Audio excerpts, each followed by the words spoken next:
ಸ್ನೇಹಿತರೆ, ಮೀಡಿಯಾ ಮಾಸ್ಟರ್ಸ್ಗೆ ಸ್ವಾಗತ ಸುಸ್ವಾಗತ.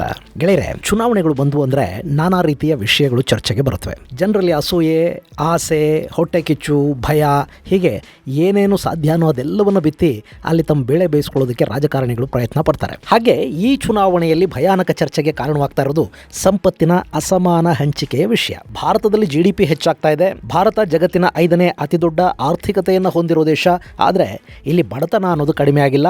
ಸಂಪತ್ತು ಕೆಲವು ಶ್ರೀಮಂತರ ಮನೆಯಲ್ಲಿ ಕಾಲು ಮುರ್ಕೊಂಡು ಬೀಳ್ತಾ ಇದೆ. ಹೀಗಾಗಿ ಸಂಪತ್ತಿನ ಮರುಹಂಚಿಕೆ ಆಗಬೇಕು ಅನ್ನೋ ಒಂದು ವಾದ ಈ ಚುನಾವಣೆಯಲ್ಲಿ ಸಣ್ಣಗೆ ಜಾಗ ಪಡ್ಕೊಳ್ತಾ ಇದೆ. ಅದರ ಬೆನ್ನಲ್ಲೇ ಅಮೆರಿಕಾದಲ್ಲಿನ ಇನ್ಹೆರಿಟೆನ್ಸ್ ಟ್ಯಾಕ್ಸ್ ಬಗ್ಗೆ ರಾಜೀವ್ ಗಾಂಧಿಯವರ ಆಪ್ತ ಮಿತ್ರ, ರಾಹುಲ್ ಗಾಂಧಿಯವರ ಮೆಂಟರ್, ಕಾಂಗ್ರೆಸ್ ಪಕ್ಷದ ಥಿಂಕ್ ಟ್ಯಾಂಕ್, ಕಾಂಗ್ರೆಸ್ ಪ್ರಣಾಳಿಕಾ ಸಮಿತಿಯ ಭಾಗ ಕೂಡ ಆಗಿದ್ದ ಸ್ಯಾಮ್ ಪಿತ್ರೋಡಾ ಮೊನ್ನೆ ಸಂದರ್ಶನವೊಂದರಲ್ಲಿ ಹೇಳಿದ ಮಾತು ಈಗ ಭಯಾನಕ ಚರ್ಚೆಗೆ ಕಾರಣವಾಗ್ತಾ ಇದೆ. ಕಾಂಗ್ರೆಸ್ ಅಧಿಕಾರಕ್ಕೆ ಬಂದರೆ ನಿಮ್ಮ ಪಿತ್ರಾರ್ಜಿತ ಆಸ್ತಿಯನ್ನು ಕೂಡ ಕಿತ್ಕೊಂಡು ಬಿಡುತ್ತೆ ಅಂತ BJP ಪ್ರಚಾರ ಮಾಡೋದಕ್ಕೆ ಇದು ಸರಕನ್ನು ಒದಗಿಸಿಕೊಡ್ತಾ ಇದೆ. ಹಾಗಾದರೆ ಏನಿದು ಇನ್ಹೆರಿಟೆನ್ಸ್ ಟ್ಯಾಕ್ಸು?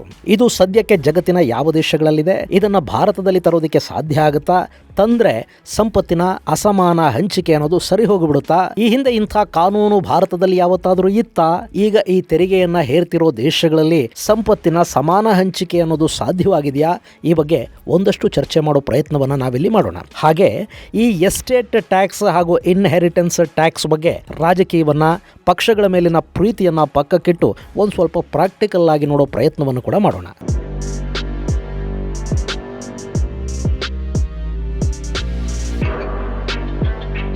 ಗೆಳೆಯರೆ, ಸಂಪತ್ತಿನ ಅಸಮಾನ ಹಂಚಿಕೆ ಅನ್ನೋದು ಬರೀ ಭಾರತ ಮಾತ್ರ ಅಲ್ಲ, ಇಡೀ ಜಗತ್ತನ್ನೇ ಕಾಡ್ತಾ ಇರೋ ಒಂದು ದೊಡ್ಡ ಸಮಸ್ಯೆ. ದೇಶದ ಸಂಪತ್ತು ಅದರ ಎಲ್ಲ ನಾಗರಿಕರಿಗೆ ಸಮಾನವಾಗಿ ಹಂಚಿಕೆ ಆಗಬೇಕು ಅಂತ ಕಮ್ಯುನಿಸ್ಟರ ಪರಮಗುರು ಕಾರ್ಲ್ ಮಾರ್ಕ್ಸ್ ಹೇಳಿದ್ದ. ಅದನ್ನೇ ಸರ್ವೇ ವಿಶ್ವ ಸುಖಿನೋ ಭವಂತು ಅನ್ನೋ ಆಶಯ ವಾಕ್ಯದಲ್ಲಿ ಭಾರತೀಯ ಪುರಾತನ ಸಮಾಜ ಕೂಡ ಹೇಳ್ತು. ಆದರೆ ಈ ಜಗತ್ತಲ್ಲಿ ಮಾರ್ಕ್ಸ್ ಹೇಳಿದ್ದು ಮತ್ತು ಸನಾತನ ಸಂಸ್ಕೃತಿ ಹೇಳಿದ್ದು ಎರಡೂ ಕೂಡ ಬರೀ ಆಶಯವಾಗಿ ಉಳ್ಕೊಂಡುವೆ ಹೊರತು ಅವು ಆಚರಣೆಗೆ ಬರಲಿಲ್ಲ. ಇವತ್ತು ಕಮ್ಯುನಿಸ್ಟ್ ಸರ್ಕಾರಗಳಿರುವ ಚೈನಾ, ರಷ್ಯಾದಂಥ ದೇಶಗಳಿವೆಯಲ್ಲ, ಅಲ್ಲಿ ಕೂಡ ಸಂಪತ್ತಿನ ಸಮಾನ ಹಂಚಿಕೆ ಅನ್ನೋದು ಸಾಧ್ಯ ಆಗಿಲ್ಲ. ಇಲ್ಲಿ ಸಂಪತ್ತಿನ ಸಮಾನ ಹಂಚಿಕೆ ಅನ್ನೋದನ್ನ ಅತಿರೇಕಕ್ಕೆ ತಗೊಂಡು ಹೋಗಿದ್ದು ಮಾವೋವಾದ. ಅವರು ಸಂಪತ್ತನ್ನು ಸಮಾನವಾಗಿ ಹಂಚೋದು ಅಂದರೆ ಇದ್ದವನ ಹತ್ರ ಬಡದು ಕಿತ್ಕೊಂಡು ಅದನ್ನು ಇಲ್ಲದವರಿಗೆ ಹಂಚೋದು ಅಂತ ಭಾವಿಸ್ಬಿಟ್ರು.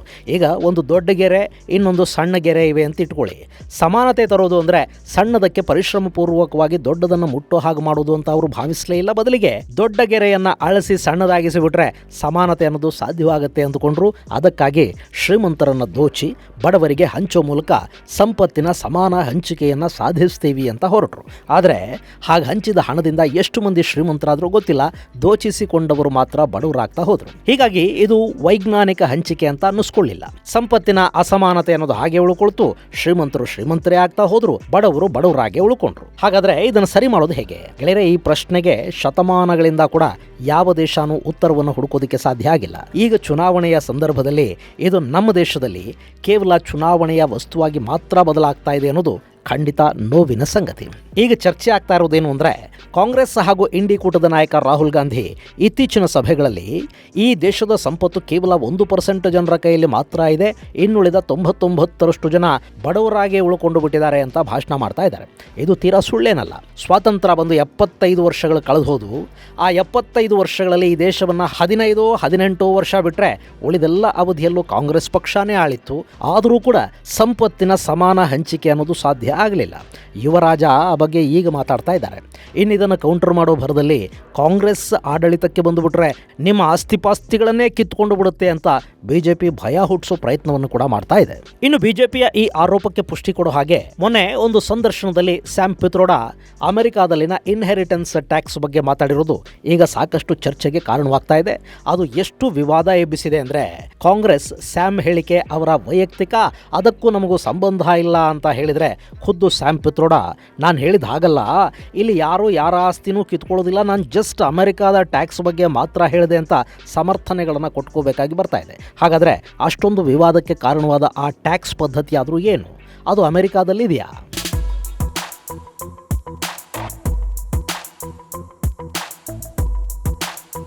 ಗೆಳೆಯರೆ, ಇನ್ಹೆರಿಟೆನ್ಸ್ ಟ್ಯಾಕ್ಸ್ ಅಂದರೆ ಈಗ ನಿಮ್ಮ ಪಿತ್ರಾರ್ಜಿತ ಆಸ್ತಿ ಇರುತ್ತೆ. ತಂದೆ ಮರಣ ಹೊಂದಿದ ನಂತರ ಅದು ಮಕ್ಕಳಿಗೆ ವರ್ಗಾವಣೆ ಆಗುತ್ತಲ್ವಾ, ಆ ಸಂದರ್ಭದಲ್ಲಿ ಆ ಆಸ್ತಿಯ ಮೇಲೆ 55% ತೆರಿಗೆಯನ್ನು ವಿಧಿಸುವುದು. ಅಂದರೆ 1 ಕೋಟಿ ರೂಪಾಯಿ ಆಸ್ತಿ ವರ್ಗಾವಣೆ ಮಾಡಿಕೊಳ್ಳುವಾಗ ಅದರಲ್ಲಿ 55% ಸರ್ಕಾರಕ್ಕೆ ಕಟ್ಟಬೇಕಾದ ತೆರಿಗೆಯನ್ನು ವಾರಸುದಾರಿಕೆಯ ತೆರಿಗೆ, ಇನ್ಹೆರಿಟೆನ್ಸ್ ಟ್ಯಾಕ್ಸ್, ಎಸ್ಟೇಟ್ ಟ್ಯಾಕ್ಸ್ ಅಥವಾ ಮರಣ ತೆರಿಗೆ ಅಂತ ಕರೀತಾರೆ. ಈಗ ನಿಮ್ಮ ಪಿತ್ರಾರ್ಜಿತ ಆಸ್ತಿ ಒಂದು 10 ಎಕರೆ ಜಮೀನಿದೆ. ಆ 10 ಎಕರೆಯ ಬೆಲೆ ಒಂದು 5 ಕೋಟಿ ರೂಪಾಯಿ ಅಂತ ಇಟ್ಟುಕೊಳ್ಳಿ.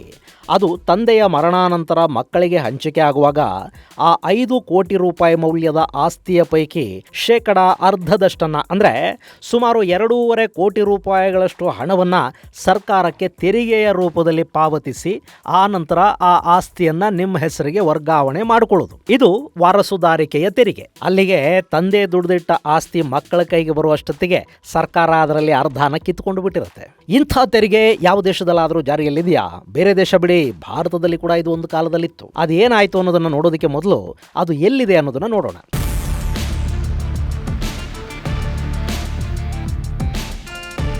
ಇಲ್ಲಿ ನೀವೊಂದು ಚಾರ್ಟ್ ಅನ್ನು ನೋಡ್ತಾ ಇದ್ದೀರಿ ಅಲ್ವಾ? ಈ ಎಲ್ಲ ದೇಶಗಳಲ್ಲೂ ಕೂಡ ಇನ್ಹೆರಿಟೆನ್ಸ್ ಟ್ಯಾಕ್ಸ್ನ ಪದ್ಧತಿ ಜಾರಿಯಲ್ಲಿದೆ.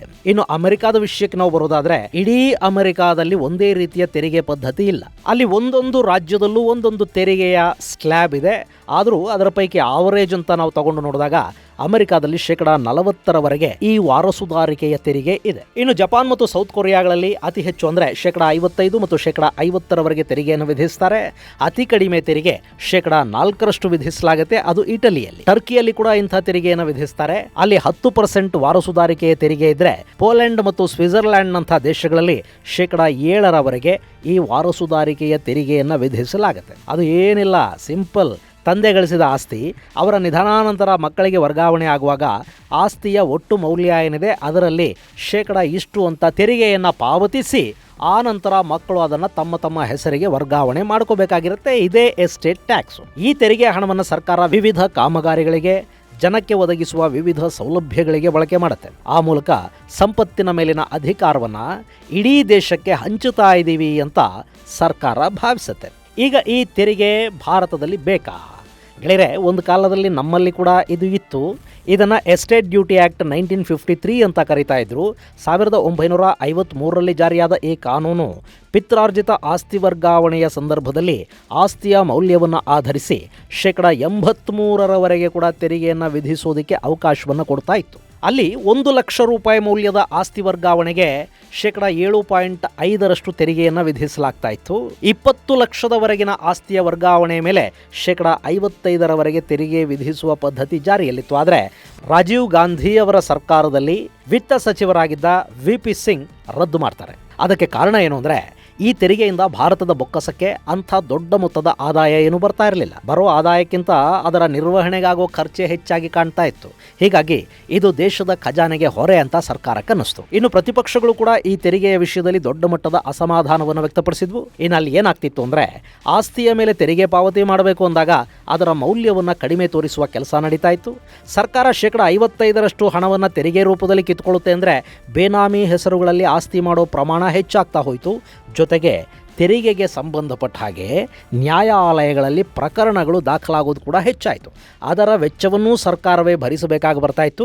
ನಿಮಗೆ ಗೊತ್ತಿರಲಿ, 1984-85 ಸಾಲಲ್ಲಿ ಈ ಎಸ್ಟೇಟ್ ಟ್ಯಾಕ್ಸ್ 1953 ಅಡಿಯಲ್ಲಿ ಸಂಗ್ರಹವಾಗಿದ್ದು ಬರೀ 20 ಕೋಟಿ ರೂಪಾಯಿ ಮಾತ್ರ. ಹೀಗಾಗಿ ಹೆಚ್ಚು ಆದಾಯವನ್ನು ತಂದುಕೊಡದ ಈ ತೆರಿಗೆಯನ್ನು ವಿತ್ತ ಸಚಿವರಾಗಿದ್ದ VP ಸಿಂಗ್ 1985ರಲ್ಲಿ ರದ್ದು ಮಾಡ್ತಾರೆ. ಇನ್ನು ಈಗ ಮತ್ತೆ ಅದನ್ನು ವಾಪಸ್ ಜಾರಿಗೆ ತರೋದರಿಂದ ಸಂಪತ್ತಿನ ಅಸಮಾನ ಹಂಚಿಕೆ ಅನ್ನೋದು ಸರಿ ಹೋಗುತ್ತಾ?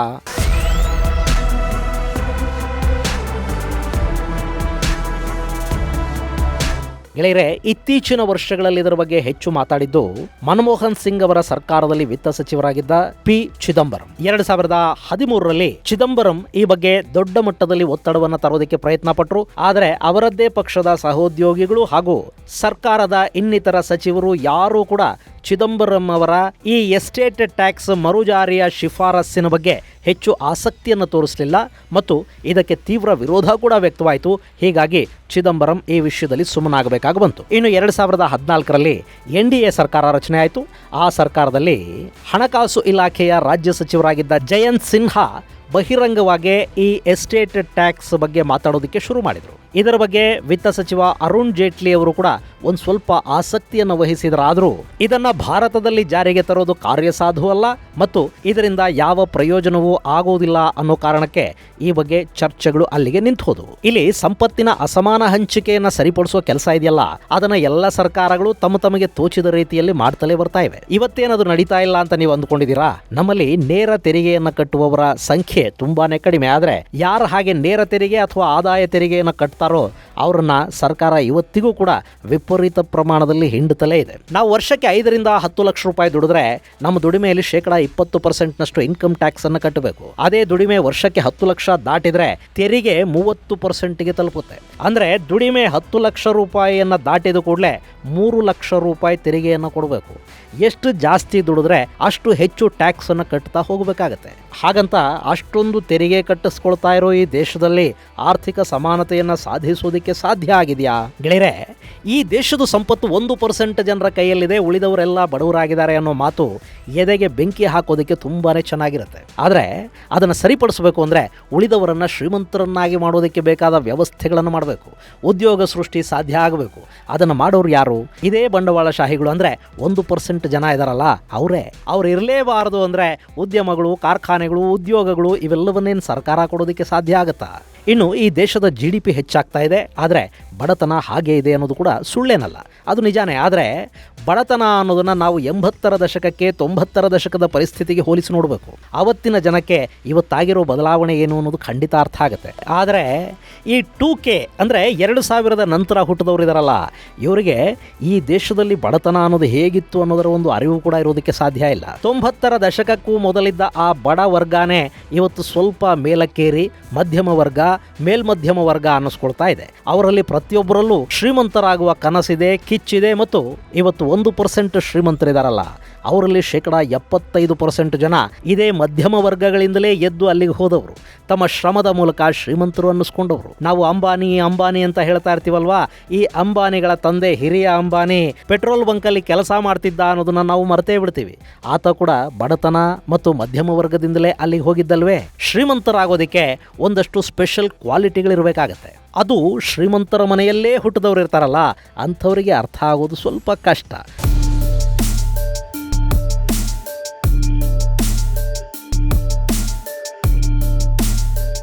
ಇನ್ನು ಇನ್ಹೆರಿಟೆನ್ಸ್ ಟ್ಯಾಕ್ಸ್. ಗೆಳೆಯರೆ, ನನಗೆ ಯಾವ ಪಿತ್ರಾರ್ಜಿತ ಆಸ್ತಿನೂ ಇಲ್ಲ, ಹೀಗಾಗಿ ವಾರಸುದಾರಿಕೆಯ ಕಾರಣಕ್ಕೆ ನಾನು ತೆರಿಗೆ ಕಟ್ಟಬೇಕಾಗಿಲ್ಲ. ಸೊ ಅಂಥ ಆಸ್ತಿ ಪಾಸ್ತಿಗಳಿರೋರು ಕಟ್ಟಲಿ ಅಂತ ನಾನು ವೈಯಕ್ತಿಕವಾಗಿ ಬಯಸಿಬಿಡ್ತೀನಿ. ಯಾಕೆಂದರೆ ಯಾವನೋ ಆಸ್ತಿ ಪಾಸ್ತಿಗಳಿರೋವನ್ನು ನೋಡಿದರೆ ನನಗೂ ಸ್ವಲ್ಪ ಹೊಟ್ಟೆ ಕಿಚ್ಚಾಗುತ್ತೆ. ಹೀಗಾಗಿ ಅವನ ಹತ್ರ ಸರ್ಕಾರ ಸಾಧ್ಯವಾದಷ್ಟು ಕಿತ್ಕೊಂಡು ಬಿಟ್ರೆ ಅದರಿಂದ ನಾನು ಕಳ್ಕೊಳ್ಳೋದೇನೂ ಇರೋದಿಲ್ಲ. ಇನ್ನು ಹೀಗೆ ವಾರಸುದಾರಿಕೆಯ ತೆರಿಗೆಯನ್ನು ಹೇರ್ತಾ ಹೋದರೆ ಅದು ಸಂಪತ್ತಿನ ಶೇಖರಣೆಯನ್ನು ತಡೆಯುತ್ತೆ, ಮನುಷ್ಯನಲ್ಲಿ ಆಸ್ತಿ ಮಾಡೋ ಹುಚ್ಚಿಗೆ ಕಡಿವಾಣ ಹಾಕುತ್ತೆ. ಜನ ತಾವು ದುಡಿದ ಹಣವನ್ನು ಕೂಡಿಡೋದು ಬಿಟ್ಟು ಖರ್ಚು ಮಾಡ್ತಾರೆ. ಆಗ ಹಣ ಮಾರುಕಟ್ಟೆಯಲ್ಲಿ ಹೆಚ್ಚು ಓಡಾಡುತ್ತೆ. ಆಸ್ತಿ ಮಾಡಿದವ್ರ ಮೇಲೆ ಹೆಚ್ಚು ತೆರಿಗೆ ಹಾಕಿದ್ರೆ ಆ ಹಣ ಕೂಡ ಸರ್ಕಾರಕ್ಕೆ ಬರುತ್ತೆ. ಬಂದ ಮೇಲೆ ಆ ಹಣ ಏನಾಗುತ್ತೆ?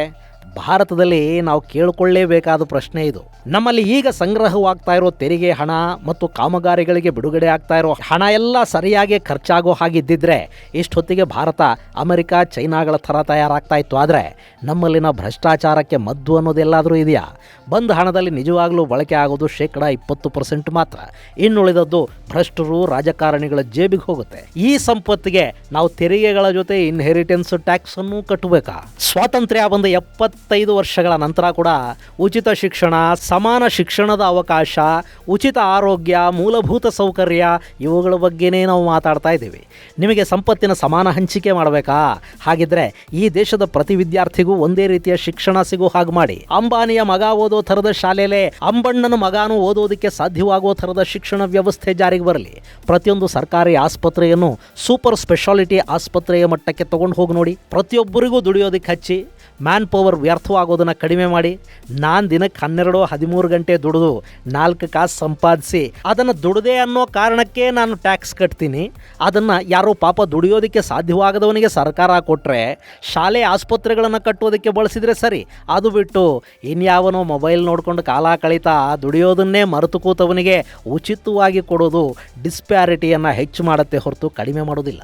ಈಗ ನಮ್ಮ ಸರ್ಕಾರಗಳು ಮಾಡ್ತಾ ಇರೋದು ಈ ಕೆಲಸವನ್ನು. ಹೀಗಿರುವಾಗ ಈ ದೇಶದಲ್ಲಿ ಸಂಪತ್ತಿನ ಸಮಾನ ಹಂಚಿಕೆ ಅನ್ನೋದು ಸಾಧ್ಯವಾಗುತ್ತಾ? ಗೆಳೆಯರೆ, ಸಂಪತ್ತಿನ ಸಮಾನ ಹಂಚಿಕೆಯನ್ನ ಬಯಸೋರು ದುಡಿಮೆಯನ್ನ ಕೂಡ ಸಮಾನವಾಗಿ ಹಂಚ್ಕೋಬೇಕು ಅನ್ನೋದನ್ನ ಅರ್ಥ ಮಾಡ್ಕೋಬೇಕು. ಇನ್ನು ಅಮೆರಿಕಾದಂತಹ ದೇಶಗಳು ಕೂಡ ಈಗ ಇನ್ಹೆರಿಟೆನ್ಸ್ ಟ್ಯಾಕ್ಸ್ ನಿಂದ ಯಾವ ಪ್ರಯೋಜನನೂ ಇಲ್ಲ ಅನ್ನೋದನ್ನ ಅರ್ಥ ಮಾಡ್ಕೊಳ್ತಾ ಇವೆ.